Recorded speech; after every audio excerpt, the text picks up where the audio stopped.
আজ হলো ষষ্ঠী, তাই সন্ধে সন্ধে রেডি হয়ে বেরিয়ে পড়েছিলাম ঠাকুর দেখতে। বাড়ি থেকে বেরিয়েই দেখলাম পাশেই একটা শোয়ের আয়োজন করা হয়েছে, সতীর দক্ষযজ্ঞ। সেখানে দর্শকদের এমন ঝাঁকানি দিয়ে শিবতাণ্ডব অনুভব করানো হয়েছে, সেটা আর না বললেই নয়।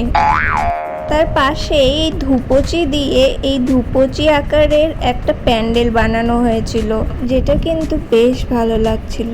আর এই হচ্ছে ভেতরের মূর্তিটা, এটা কিন্তু একটা মন্দির। সেখান থেকে বেরিয়ে এই রাস্তার সুন্দর সুন্দর লাইটিং দেখতে দেখতে আমরা চললাম বাকি ঠাকুরগুলো দেখতে।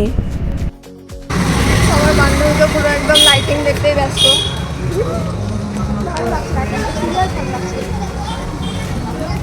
তারপরে এক এক করে প্রচুর ঠাকুর দেখে ফেললাম। তবে যেখানেই যাচ্ছি সেখানে কিন্তু কিছু না কিছু প্রোগ্রাম হচ্ছিল। আর সব থেকে কিউট তো আমার এদেরকে লেগেছে, দেখো কি সুন্দর ডান্স করছে।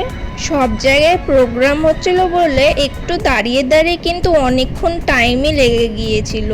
আর এই জায়গাটায় এত ভিড়, পুরো লাইন লেগে যাচ্ছে, মানে যত রাত বাড়ছে তত বেশি লাইন লাগছে। তবে এই প্যান্ডেলের থিমটা কিন্তু আমার বেশ লেগেছে। আমরা কিন্তু ছোটবেলায় সবাই ইতিহাসে পড়েছি, তাই সবাই দেখেই নিশ্চয়ই বুঝতেই পারছো। আর ঠাকুরটাও কিন্তু খুব সুন্দর হয়েছিল, প্রচুর অ্যাওয়ার্ডও পেয়েছে এরা। তারপরে তোমরা শুধু এই হাতের কাজটা দেখো, মানে কতটা পরিশ্রম করার পর এই এত সুন্দর হাতের কাজের ফল বেরোয়। তবে এইটুকু ঠাকুর দেখে গরমের নাজেহাল অবস্থা, তাই ফ্যানের সামনে তো একটু দাঁড়াতেই হবে।